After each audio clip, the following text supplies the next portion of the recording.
Being from Jackson, Mississippi, coming here to Atlanta, what was your journey like when you moved here?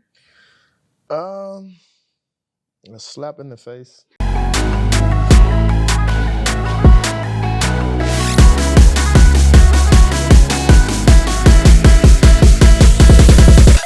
What's up, guys? Welcome to You, Me, and a Cup of Tea, your favorite talk show for all conversations relatable, inspiring, and motivating. I'm your host, Sydney. We have Mississippi in the house.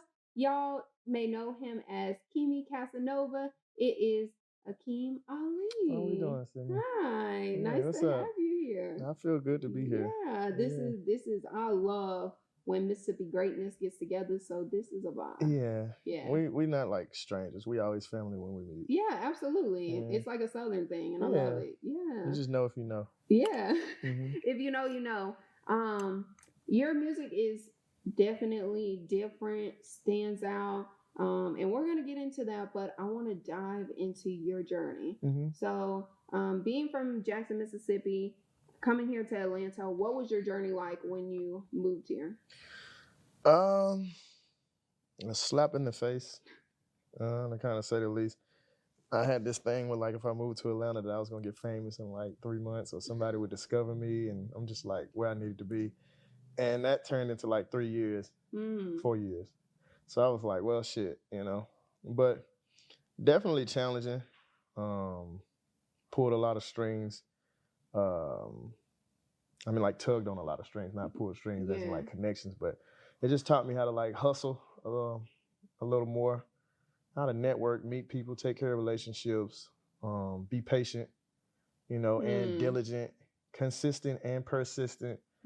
So yeah, it was a lot at one time. Yeah, I think that we all think that if we just like take a leap, that leap is gonna lead to something happening like immediately or like within a short amount of time. And so I appreciate you like just sharing with everyone the time frame that it took, because that's reality, right? Like, people think it's just gonna happen overnight, and it doesn't. Like, and it's a journey. It's a rough journey, right? Yeah, it really is. Yeah, I'm sure you had like a lot of just like worry and just kind of like disappointment almost that it didn't happen the way that you wanted it to, right? Yeah. Not a lot of worrying, just a lot of like shit, hurry up. Yeah. Like, Impatience. Yeah. Very, very impatient, and not necessarily not trusting the process, but just wanting the process to like do what I wanted it to do. Yeah. And not knowing that it takes this time to help build that thick skin that you need for later on, because you like, I guess, downloading all the stuff that you need for when you make it to where you're going. Yeah. And it's like, I'm trying to rush that, and that's what I realize it's important now. Me too. I just realized that. Like, I was just so much like, when I want it to happen, it should happen, and like, you know what I'm saying? Why is it not happening like that? And now I've just learned to just appreciate the process. Right? Just like, enjoy the journey, good, bad, the ugly, everything that goes into it, and just like taking everything that I learned from the experience as a lesson. And a blessing. And I learned once you get to like where you were trying to get, it's not even like a thing anymore. It's not even fun. But really? Yeah, like you don't have to do the work anymore. It's like if I train to be the fastest man in the world and I win one race and I'm the fastest man in the world, it's like, now what do I have to train for? Like I don't.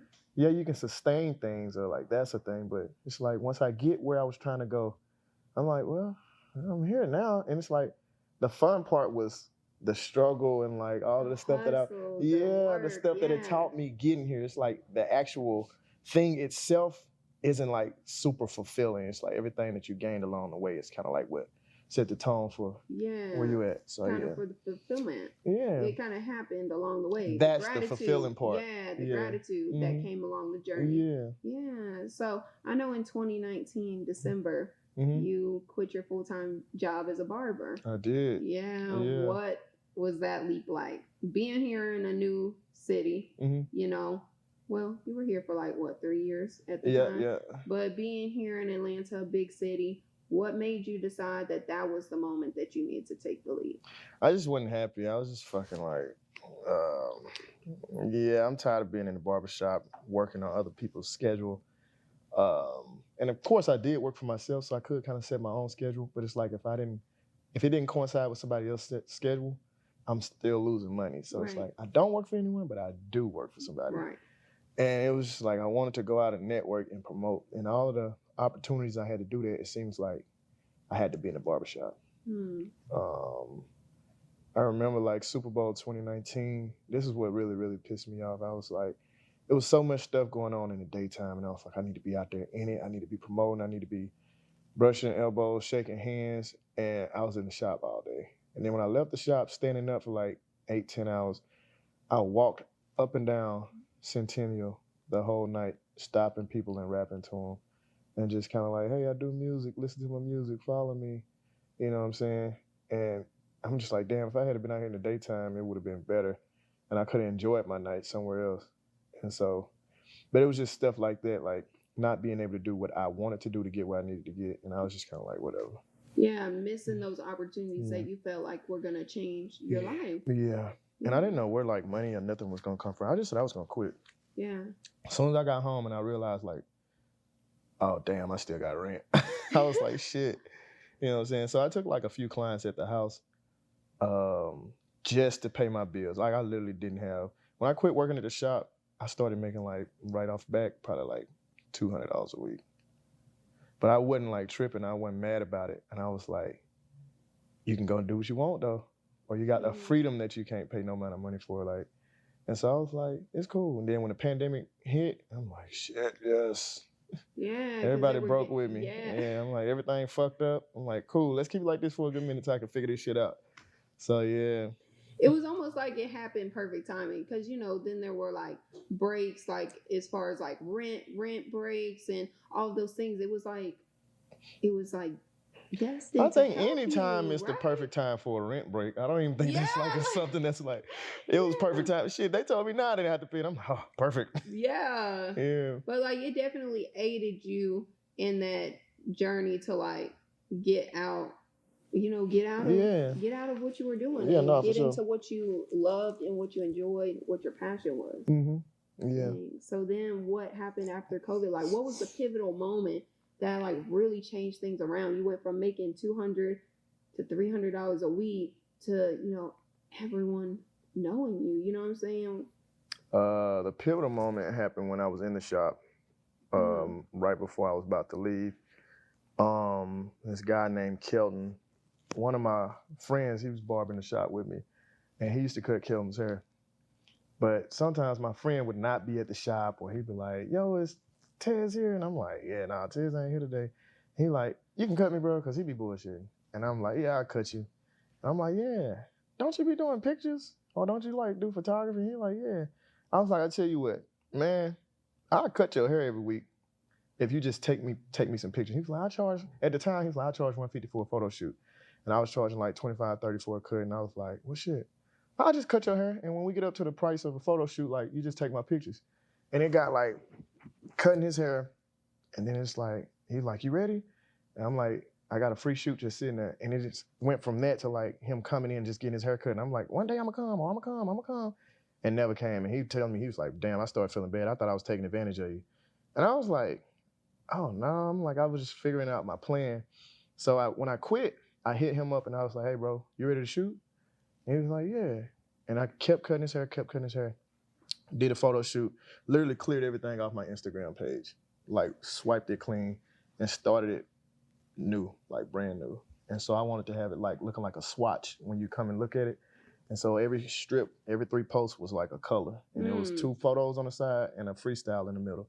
Next one, 2 photos, freestyle. And every one of them was a different color. By the time I got to my 5th color, that's when another change happened. So I did green, I did yellow, I did red, did like white, but like black and white at the same time. And then I did brown. And the craziest shit was the brown one was sitting in my phone like since April of 2020. And I didn't release it until like September. It was sitting in my phone and I actually had to redo it and everything. And I posted something about that, like people hear the song Keemy Casanova and they think like, oh, this shit is good. But it was like the video that I posted before, I let people see it. And I'm like, it was like a big transparency moment. And a lot of people were like, damn, I'm glad you posted this because we would have never known like that's the type of shit that happens behind the scenes. We just see like what it is now. Yeah. And yeah, it was like the song sounded totally different. I sounded different. None of it was just, you know. But when I posted that was like a real turning point. So yeah, just being transparent, like vulnerable. Yeah. You know what? That's so crazy that you say that, because like right now, I'm kind of like in that season, like, you know, just being like really transparent, because I feel like all I was really posting was, you know, like behind the scenes of the show and, you know, my family and the things that are like going really well, you know what I'm saying? But also like there's other things like journey of, you know, entrepreneurship, being a nurse and having a family, navigating multiple businesses with my husband. Like, you know what I'm saying? And when I started like, you know, being vulnerable, like with what I share, like long days and sleepless nights and stuff like that, it's like people are like, yo, like I can relate to this, you know what I'm saying? Like it really like changes the trajectory. Like, so I can feel you on that. Yeah, people want to feel connected to you more than anything. Yeah, people want to feel like they know who you are. Yeah. And they don't want to feel alone either. Like, right. To know that somebody else is struggling this hard, you're just like, okay, since it's normal and everybody does it, like, all right, I ain't gonna trip. Especially when it's someone that they look up to, and to know that that person's like just as human as they are. Yeah, right? For sure. Yeah. You know? So I love that. I love that like was a huge change for you. So we could toast to that. Cheers. Cheers to just being a human, right? Yeah. Sure. To no fault of my own. So going into your music, Keemy Casanova. Okay. So you said in another interview that you had that it was kind of unintentional. It was. Yes. And so how do you feel about Keemy Casanova now, looking in hindsight, his character? What do you feel about him? Okay. Not that making it was unintentional. I didn't intend for people to make of it what they did. That was the thing. But I had to learn that you can't tell consumers how to consume or how to digest what you create. Yeah. You know what I'm saying? So it was definitely like a lot of people discovering me from that, and that's all they see and all they think that I do, or all that they, you know what I'm saying? It's like, this is all he encompasses. You know what I'm saying? It's just that song. Yeah. And at first I hated it. Yeah, I didn't like it. And I was going to stop doing it. Because it put you in a box that you didn't want to be in. Yeah, and it also like allowed other people to start having too much say-so in my narrative. And it was just like, I didn't want it, and I was uncomfortable with it. But once I realized it was also like a cheat sheet, it's kind of like the answer is to get where you want to get, give these people some of this. Yeah. So like we holding up a sign that say this way, and I just be like, can't be that way. Gotta be over here. So it's like, stop kicking yourself in the ass about it and overthinking it, and just like give it to them. But you ain't got to give it in like heavy doses. You can give it in like the doses you want to. Yeah. You know what I'm saying? So I just start learning to come to grips with it. Yeah. Yeah. So I want to know too, because you have a daughter now. Are you more cautious about what you want to share through Keemy Casanova now that you have a daughter? Yeah. No, I'm not. What is your perspective on that? I don't even have a perspective on it. Not to be funny, but I just don't think about stuff like that. Yeah. I grew up listening to cussing. I mean, we watched Boys in the Hood, Menace to Society. When I was in 5th grade, we was watching like sneaking and watching what was that, Real Sex on HBO. It's just like the shit that kids are gonna get into. Like, let them be kids, let them grow, and just let them know not to do that. You know what I'm saying? In certain junctures. And I'm sure that, you know, Akeem Ali and Keemy Casanova, they are two different people. Would you say that? Or do you feel like y'all have merged together?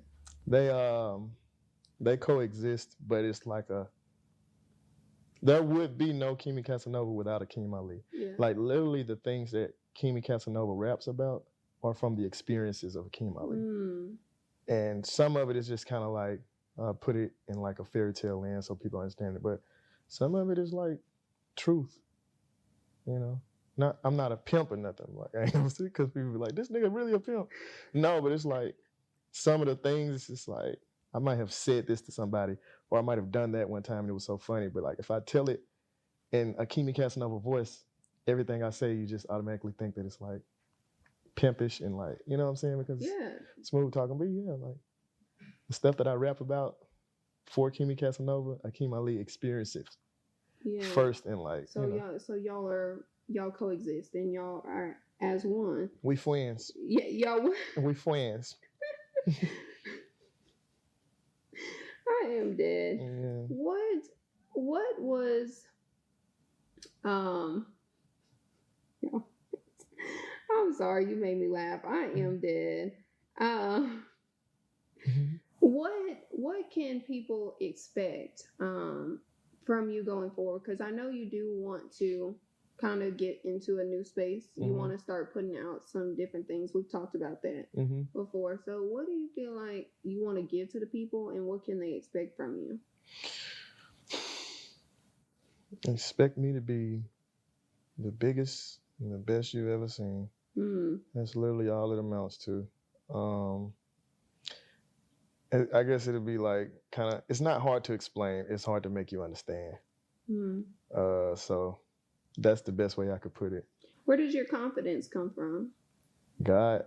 I was born with it. You know, that's right. Like I say, the experiences that Akeem Ali went through, it just kind of like shapes everything. You just got to know. That's all it is. Like once you figure it out. You got to know you that motherfucker. Yeah. And once you got it, you can't can't nobody take it from you. You know what I'm saying? It's like once you learn a skill or once you learn something, like it's always there. You don't forget how to tie your shoes. You don't forget how to ride a bike. Maybe you're not as good at it, but you don't forget it. So yeah. And I guess I could say it was natural, but I also had to practice at it too. Yeah. Yeah. What did you do to practice? Shit.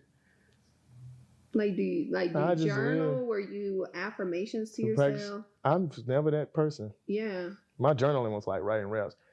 Make sure I smell good. Make sure I look good. Make sure I do good. Yeah, self-care. And all of that plays a role in confidence. Like when I walk in here, my aura is gonna speak for me before I say a word. Yeah. If I look nice, if I smell nice, that's like most of the battle. You know what I'm saying? That's the confidence right there. You assume I'm confident because you see it on me.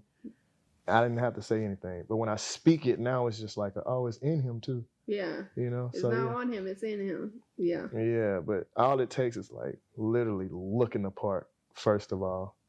And once you do that, you didn't already won half the battle. So yeah, I love that. Practicing that. Yeah, I love that. What do you find joy in outside of your music? Like, what's your release? When it's not your music, what is it? I enjoy just life in general. One of the things I love doing is helping people. Whether it be through like talking, conversation, problem solving for other people, helping people figure things out. I like to give sometimes more than what I have, but it's not like a bad thing. You always get it back. Yeah, it's always going to come back. That type of stuff brings me joy. Seeing people genuinely happy just like really, really excites me for some reason. It's just like I don't know. If I'm happy, I want you to be happy. People don't know that about you.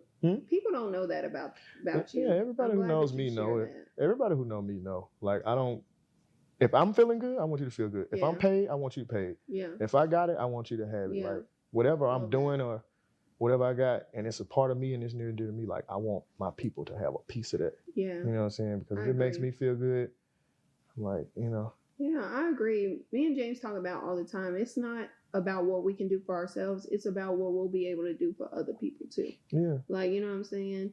Just because like when you do for others, when you're helping, others, everything will come to you, full circle. Like your blessings and everything, your dreams, everything will, and you do it not because you're expecting anything, but because you really, truly enjoy to do that. You know what I'm saying? It fulfills you. Like it fulfills me to, care for people and to help people and to see people grow. Like that's such a fulfilling experience that no money could ever buy. Yeah. Yeah.